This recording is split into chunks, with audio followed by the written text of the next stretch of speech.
Всем добрейшего времени суток, дорогие друзья! Приветствую вас в моей скромной таверне любителей компьютерного железа. На презентации видеокарт RTX 3000 компания Nvidia показала нам свою новую технологию под названием RTX IO. Но в подробностях так и не рассказала, как и где будет работать их новая технология. Так что давайте в этом видео разберемся, что из себя представляет новая функция, где она будет работать и нужна ли она вообще.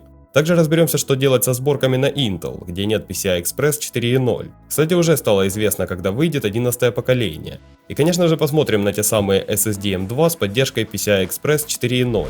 Ну а перед тем, как мы перейдем к RTX IO, не забудьте подписаться на мой канал и нажать на колокольчик. И давайте начнем с самой технологии и посмотрим, как она работает. Эта технология позволяет видеокарте получать данные из SSD напрямую в обход процессора. Обычно данные направляются из накопителя в процессор, оттуда в АЗУ, оттуда назад в процессор, а затем уже в GPU и память видеокарты. В случае с новой технологией эта цепочка оказывается намного короче. В основе этой крутой технологии лежит Direct Storage API. Это набор инструментов в рамках DirectX 12, который Microsoft создавала для Xbox Series X. Но с приходом новых видеокарт он добрался и до ПК. Так что RTX IO это не совсем собственная разработка Nvidia, так как она опирается на Direct Storage API, который является набором инструментов Microsoft. Сама же Microsoft утверждает, что с Direct Storage API мы сможем рассчитывать на значительное сокращение времени загрузок в играх, а также на большую детализацию и размеры игровых миров.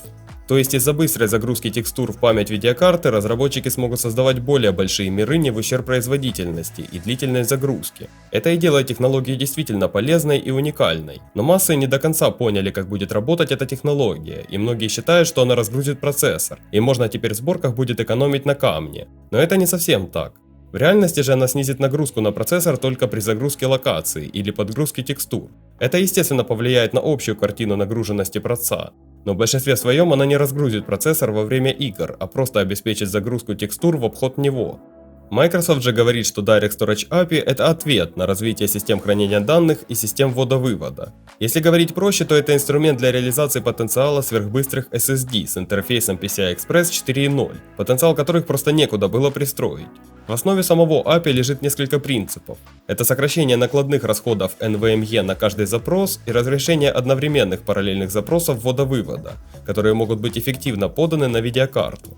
Также это предоставляет играм более точный контроль над тем, когда они получат уведомление о запросе завершения ввода-вывода, вместо того, чтобы реагировать на каждое крошечное завершение.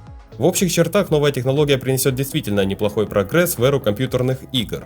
Но так ли скоро она заработает и что для этого нужно? Давайте разбираться. Для того, чтобы заработал RTX IO, игра должна его поддерживать. То есть просто так он работать не будет во всех играх. Отсюда вытекает долгое время ожидания, пока игроделы начнут использовать новую технологию. Поэтому пока что гнаться именно за RTX IO смысла немного. Но и собрать ПК без будущей ее поддержки тоже не очень логично. Однако факт использования новой технологии в Xbox явно говорит о том, что игры с поддержкой Direct Storage API появятся уже в следующем году. И тогда RTX 3000 явно сможет показать, как это все работает. И теперь давайте о грустном. Чтобы заработал RTX IO, вам обязательно необходима поддержка вашей материнкой PCI Express 4.0. И не просто поддержка, а еще и M2 SSD с ее поддержкой. Прямо как в консолях. И только при таком раскладе заработает новая технология, и пока что только на видеокартах RTX 3000.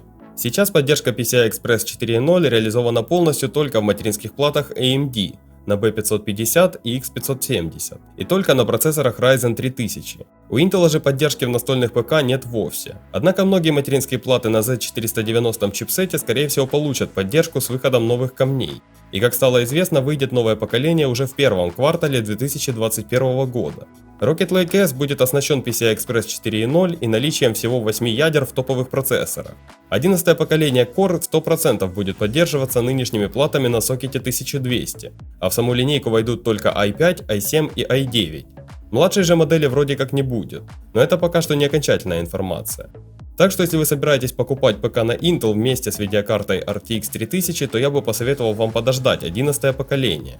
Или же брать топовые материнские платы на Z490 от Gigi или MSI, так как они говорили, что их платы поддержат PCI Express 4.0.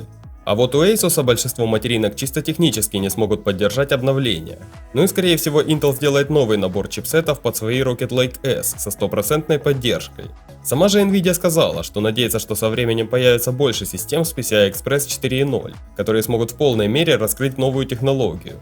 То есть получается, что на данный момент ни одна игра этого не поддерживает. Отсюда и тесты на презентации были без поддержки PCI Express 4.0. Решать, конечно, вам, нужна ли вам такая технология. Но думаю, в Next Gen через пару лет она точно лишней не будет.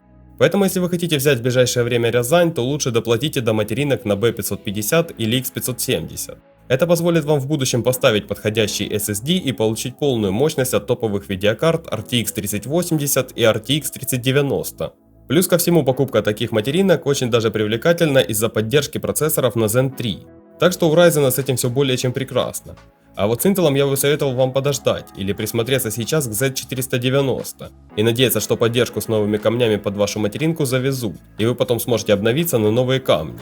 Однако это все касается только топовых сборок. Если вы собираете средний или бюджетный ПК на Intel, то думаю вообще нет смысла обращать внимание на новую технологию. Ну и давайте глянем, во сколько обойдется консольный, так сказать, SSD на PCI Express 4.0. Самый простой Viper с не очень огромной скоростью уже выйдет 10 тысяч рублей за 500 гигабайт, а за терабайт уже придется отдать 18 тысяч. А уже более скоростной Seagate выйдет еще дороже. А все ссылки на M2 SSD с поддержкой PCI Express 4.0 я оставил, как всегда, в описании. А что касается цены, то она примерно в 2 раза больше, чем на самые обычные M2 SSD.